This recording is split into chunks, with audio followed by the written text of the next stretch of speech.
MET university एवं नगर निगम ग्वालियर के बीच हुआ करार, आदर्श गौशाला पर होगा रिसर्च। एमईटी यूनिवर्सिटी एवं नगर निगम ग्वालियर के बीच आदर्श गौशाला में स्थित गाय का गोबर एवं गौमूत्र से वैज्ञानिक एवं एमईटी यूनिवर्सिटी के छात्र छात्राएं शोध करेंगे। उक्त जानकारी विश्वविद्यालय के professor chancellor lieutenant general VK Sharma एवं विश्वविद्यालय कुलगुरु डॉक्टर आरएस तोमर तथा आदर्श गौशाला के संरक्षक ऋषभानंद महाराज ने एक संयुक्त रूप से पत्रकार वार्ता में दी।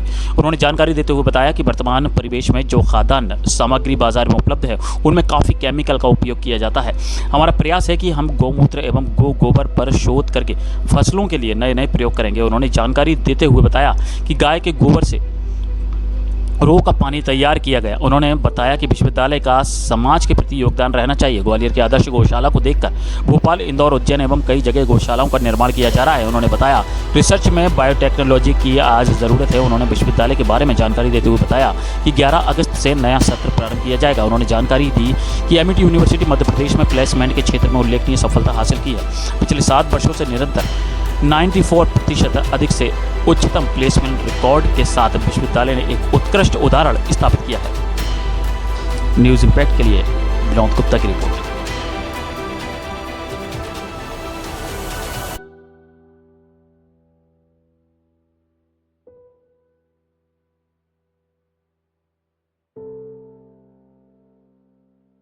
साइन किया गया है, क्या इसका मोटिव है, क्या है? हाँ, ये जो एमओयू साइन किया गया है ये है कि हमारे यहाँ पे गोबर गैस प्लांट है। उस गैस प्लांट जो है उसका जो यूटिलाइजेशन है, जो उसकी जो बच जाता है, गैस तो बन गई, गैस बनने के बाद में जो बाकी मटेरियल बचा उसे बोलते हैं स्लरी।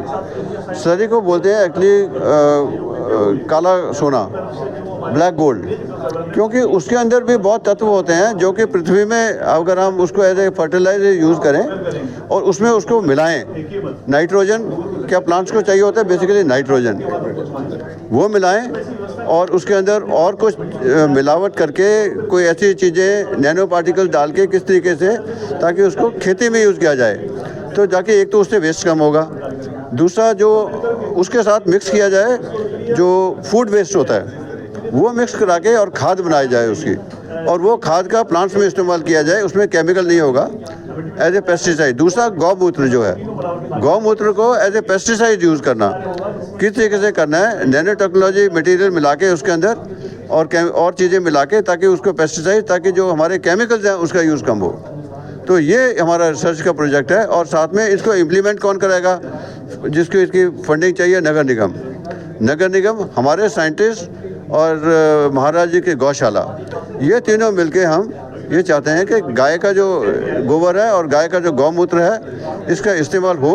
और ये रिसर्च जो है एक बार यहाँ पे अगर एक बार इस्टेब्लिश होगी, कैसे हो गया, तो इसका फिर नेशन वाइज या पूरे मध्य प्रदेश में इसका इस्तेमाल किया जाए। ये हमारा एमओयू है। ठीक, थैंक यू सर। मैं professor doctor RS Tomar, MET विश्वविद्यालय का कुलगुरु हूँ और यहाँ पर हम आज एक नगर निगम और अपनी लालपारा में गौशाला है जो श्री कृष्णायन गौशाला के नाम से जानी जाती है, उसके साथ हम लोग आज अपना एक मेमोरेंडम ऑफ अंडरस्टैंडिंग करने जा रहे हैं। और उसका उद्देश्य ये है कि हम कैसे अपनी रिसर्च को लैब से लैंड तक, समाज तक पहुंचा सकें। इसलिए आज हमारे यहाँ नगर निगम की भी प्रतिनिधि, हमारे खुद महोदय कमिश्नर साहब आने वाले थे लेकिन आ नहीं पाए किसी कारण से, अपने स्वामी जी आ गए हैं ऑलरेडी। तो हम तीनों लोग मिलकर के आज एक एमओयू साइन कर चुके हैं और उसी के संबंध में आप लोगों को हमने आज इनवाइट किया था कि आप लोग जन जन तक ये पहुँचाएँ कि कैसे हमारा विश्वविद्यालय इसमें अनुसंधान कार्य करेगा, उस अनुसंधान को किस तरह से समाज के हित में गौ माता की जो उपयोगिता है उसको और ज़्यादा समाज में साइंटिफिकली एस्टेब्लिश कर सकें, ये हमारा उद्देश्य था। इसलिए हम लोगों ने आज ये एमओयू साइन किया। प्लेसमेंट को लेकर भी कहा है आपने, किस तरह से करनी है जी? प्लेसमेंट को लेकर भी, प्लेसमेंट के रिगार्डिंग मैं आपको ये कहना चाहता हूँ जरूर। प्लेसमेंट का ये है कि हमारा जो पूरा ओवरऑल फोकस रहता है, बच्चे जो भी यहाँ आते हैं अपने यहाँ कॉर्पोरेट कल्चर है हमारे यहाँ, उसमें बच्चों को हम सब सुविधाएं देते हैं, लेकिन बच्चा आखिर में क्या चाहता है कि जब हमारी एजुकेशन पूरी हो जाए तो हमें अच्छा प्लेसमेंट मिले।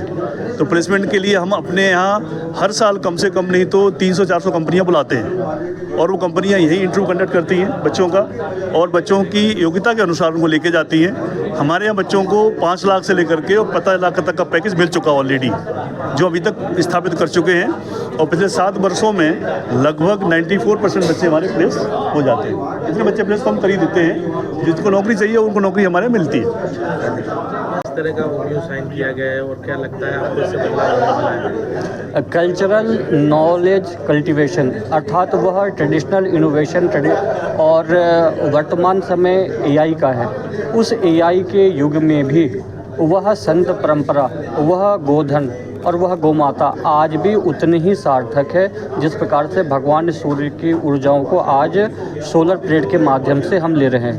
तो उसी ज्ञान परंपरा को आगे बढ़ाने के लिए जो गोधन और गोवर्धन, उस गोवर्धन से जो हमारे को बायो सीएनजी, जैविक ऊर्जा, जैव ईंधन और जैव खाद की प्राप्ति हो रही है, तो वह ऑर्गेनिक लाइफस्टाइल और ऑर्गेनिक माइंडसेट बच्चों में आ पाए, जिससे वह नवीन शोध कर पाए और वह नवीन शोध जो है किसानों की आय दुगनी करने के लिए भी काम में आए। और जो हम दवाइयों पे जिस प्रकार से हमारी निर्भरता हो रही है, जब हमारे को सात्विक आहार मिलेगा तो उस दवाइयों पे निर्भरता भी वास्तविक रूप से कम होगी।